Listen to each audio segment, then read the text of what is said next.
Mga ka-sisters, ayan, magluluto na naman tayo. Ito yung huli ni ka-mister. Ayan.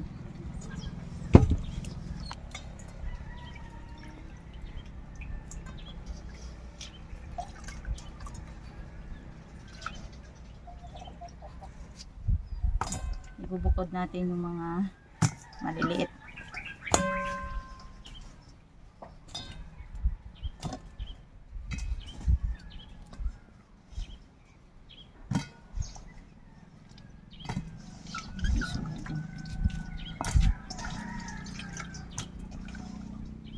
Yan. Ito yung ating gagawing tocino isda. Ayan. Fish tocino. Try natin magawa ng fish tocino para kahit papaano naman ay may ibang lasa. Dito lang tayo maglinis sa mesa. Napakainit. Basta nakagalaw. Gagawa tayo ng fish. Ang tawag yan? Mackerel tocino. Yung ginagawa natin na isda, mga ka-sisters, ay lumahan.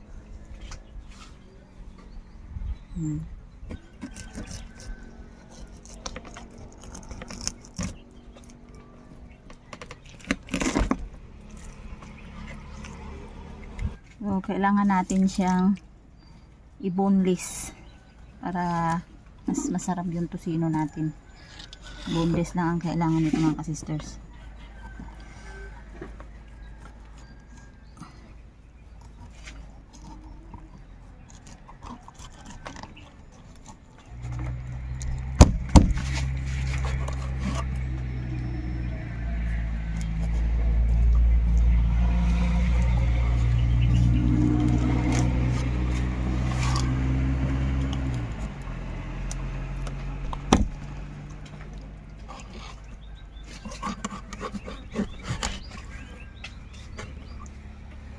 Ayan.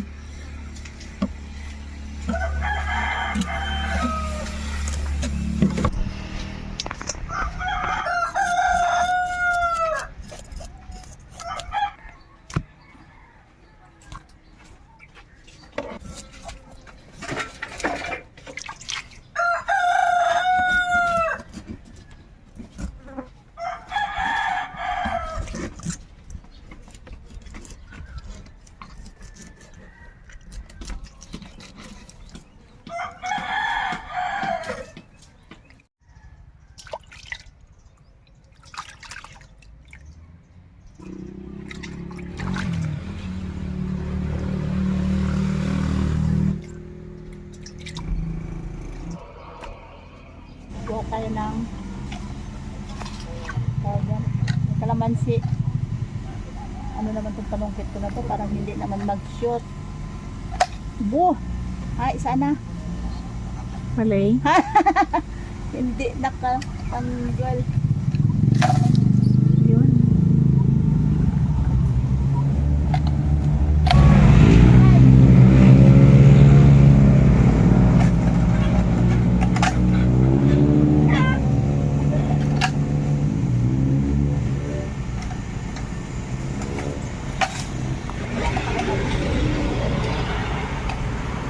Aba, ayaw nga.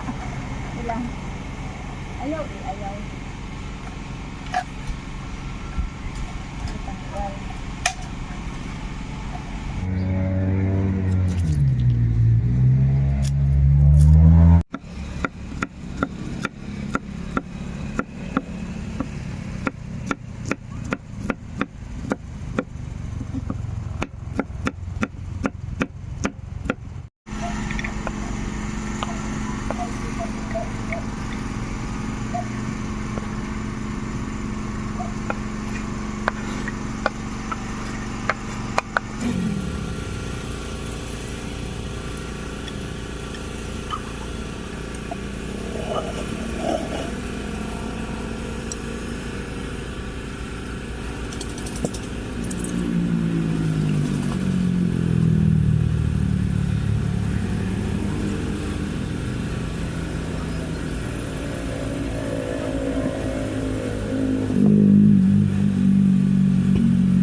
Sa isdang tosino ang luto ay gagamit tayo ng asukal, bawang at saka tuyo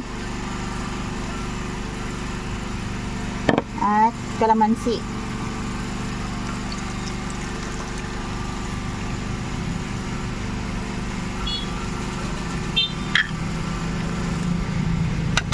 Haluin natin ang kamay.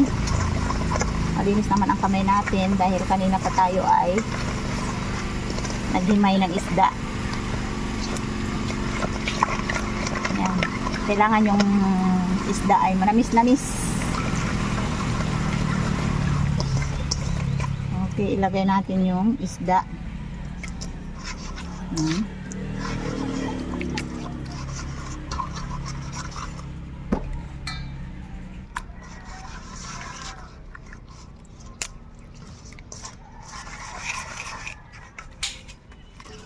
Yun ang pato ah.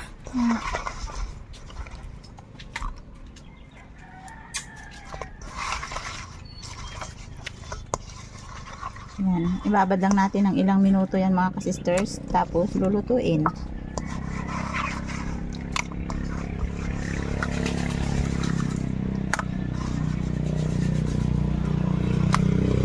Okay.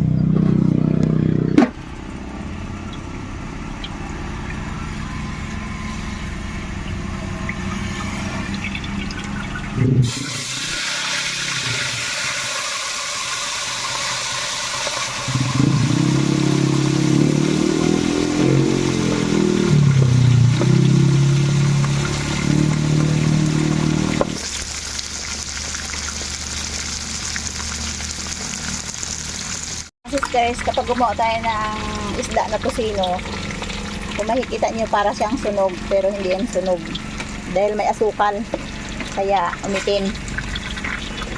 Yan.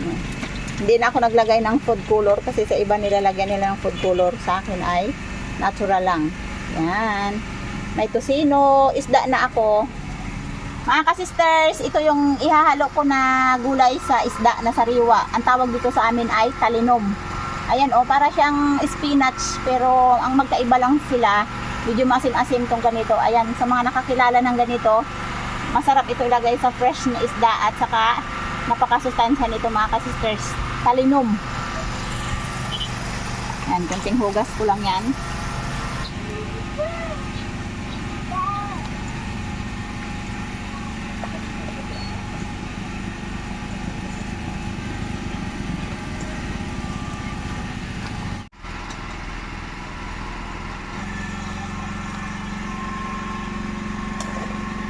Okay, templado na.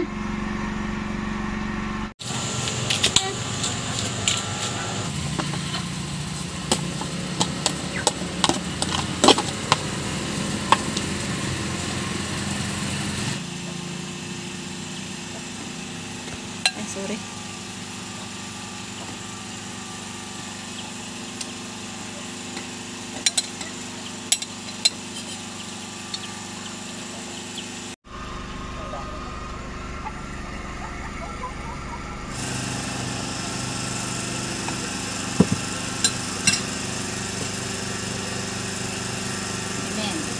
Ako lang isang magkain mga ka-sisters dahil si Aya at si Kananay ay sa bayan. So, kung hintayin ko pa sila, maabutan ako ng gabi. Dahil luto na ako na lang kakain. Masama ang pakiramdam. So, ito mga ka-sisters yung ating tosino isda na makit. Ito na yung ating naluto at tikman na natin. Para siyang sunog, pero hindi sunog.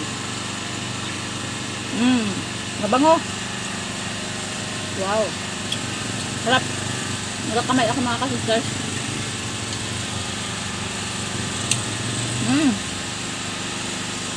Sarap.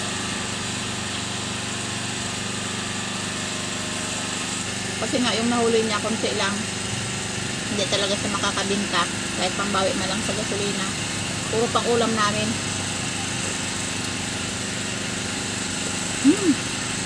Masarap yung gulay mga ka-sisters. Mga mahilig mag-ulam ng ganon ay mga bandang bukid.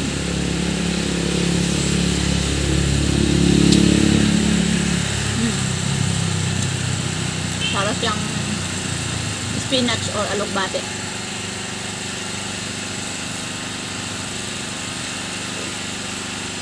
Sarap. May langaw. Hindi maiwasan ang langaw dahil malapit ng tag-ulan.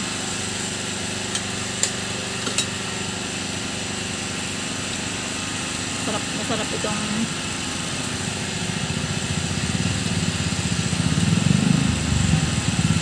guys, kain guys. Nakatingin pa. Nakatingin sila sa akin. Eksakto lang yung timpla ng isda ko mga ka-sisters. Ano siya? Asim-asim na tama lang talaga yung alat.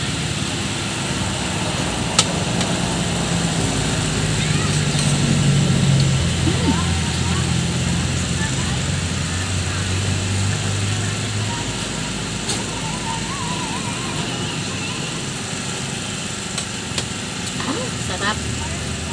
At araw-araw mga sisters, sinabawan yung ulam namin. Hindi kami nagsasawa kasi kailangan talaga namin laging may sabaw dahil nasanay kami may sabaw.